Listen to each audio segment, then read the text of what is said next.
Full enjoy guarantee. ఇప్పుడు గురువు గారు దాసరి గారు మాట్లాడతారు. ఆడియో ఫంక్షన్స్ అంటే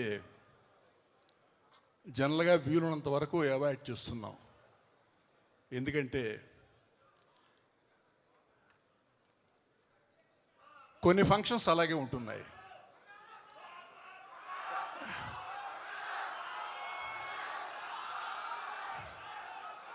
బాబు బంగారం అని ఇవాళ మీరు చెప్తున్నారు.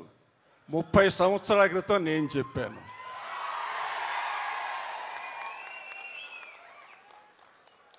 నిజంగా ఈ ఫంక్షన్ ఒక పండుగలా ఉంది. నిజంగానే పండుగ. ఎలాంటి పండుగ అంటే 30 సంవత్సరాలు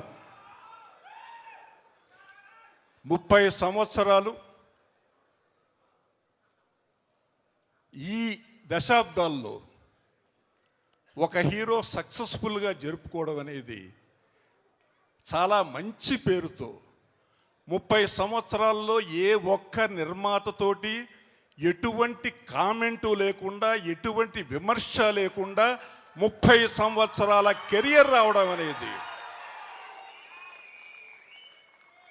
అది రామానాయుడు గారి ఆశీస్సులు. రామానాయుడు గారి కుటుంబంతో నాకున్న అనుబంధం మీ అందరికీ తెలుసు. ఒక నిర్మాత కుమారుడు ఒక స్టార్ హీరోగా తెలుగులో పెరగడం అనేది 30 సంవత్సరాలు పూర్తి చేయడం అనేది ఒక్క వెంకటేష్ తోటి జరిగింది. చాలామందికి వెంకటేష్ని తెర మీదే చూశారు, కానీ తెర వెనుక వెంకటేష్ వేరు. He's producers hero. ఒక నిర్మాత గురించి కష్టసుఖాలు తెలిసిన ఒక నిజమైన హీరో. నాకు తెలుసు, కాశ్మీర్లో మేము బ్రహ్మపుత్రుడు షూటింగ్ చేస్తుంటే భుజం మీద సౌండ్ బాక్స్ మోసుకుంటూ కొండల మీదకు ఒక హీరో ఎక్కడా చూడలేదు.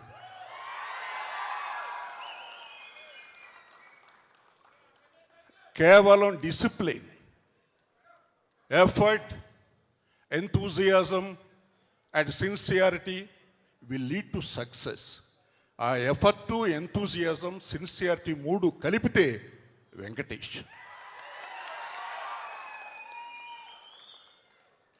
వెంకటేష్ సక్సెస్ రేట్ చూసుకుంటే చాలా ఎక్కువ. కథకిని బట్టి అతను నటించాడు తప్ప సంస్థని బట్టి కాదు. మంచి కథలు ఎన్నుకునేవాడు. ఏ కథ అయినా సరే కథ ప్రాధాన్యంగా సినిమాలు నిర్మించబడ్డాయి అంటే అవి వెంకటేష్ సినిమాలు.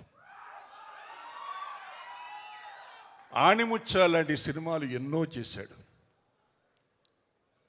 ఉత్తమ నటుడుగా ఎక్కువ నంది అవార్డులు పొందింది వెంకటేష్ బాబు.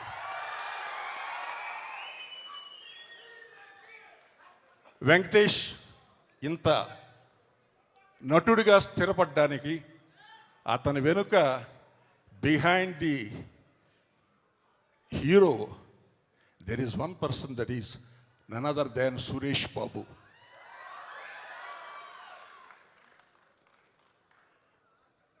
ఈ రోజున 30 సంవత్సరాల తర్వాత బాబు బంగారం అని మీ అందరి నోట వస్తుంది అంటే నిజంగా బంగారం కాబట్టి ఆ టైటిల్ మారుతి ఎలా ఆలోచించి పెట్టాడో కానీ చాలా మంచి టైటిల్ పెట్టాడు.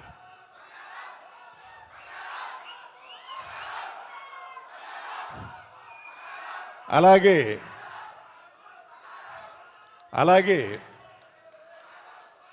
ఈ సినిమా పాటలు చూస్తుంటే జీబ్రాన్ అనగానే నేను అనుకున్నాను చాలా వెస్ట్రన్ మ్యూజిక్ పెడతాడు అనుకున్నాను.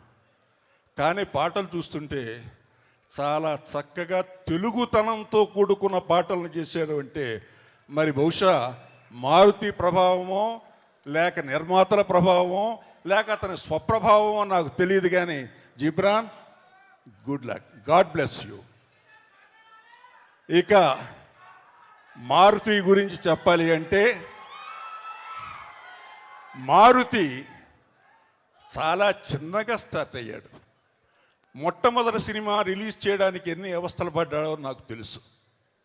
ఆ తర్వాత నుంచి ఒక్కొక్క మెట్టుగా తనకంటూ ఒక స్టైల్ ఏర్పాటు చేసుకుని, మారుతి సినిమా అంటే ఒక బ్రాండ్ సినిమా చేసుకుని, ఇవాళ ఒక స్టార్ హీరోతో దర్శకుడై ఈ విజయం తర్వాత ఒక స్టార్ డైరెక్టర్ అవుతాడని మనసారా అతన్ని నేను అభినందిస్తున్నాను. అలాగే ఈ సినిమాలో పనిచేసిన టెక్నీషియన్స్ అందరినీ మనసారా అభినందిస్తూ, ఈ సినిమా సమర్పకుడు చిన్నబాబు నాకు ఎప్పటి నుంచో కావలసిన వాడు. ఒక టేస్ట్ ఉన్న నిర్మాత, డబ్బుకి వెనకాడకుండా, ఖర్చుకి వెనకాడకుండా ఒక మంచి చిత్రం తీయాలనుకునే నిర్మాత చిన్నబాబు కుమారుడు వంశీ, అలాగే మా కాంపౌండ్ నుంచి వచ్చిన మా పిడివి ప్రసాద్, వీళ్ళందరి కలయికలో ఈ సినిమా ఘన విజయాన్ని సాధించాలని మనసారా కోరుకుంటున్నాను. Thank you very much. ఇంక ఇప్పుడు మీ ఎదురు చూపులు అయిపోయాయి. 30 వసంతాలు పూర్తి చేసుకున్న మన విక్టరీ వెంకటేష్ గారు, బాబు బంగారం మాట్లాడతారు.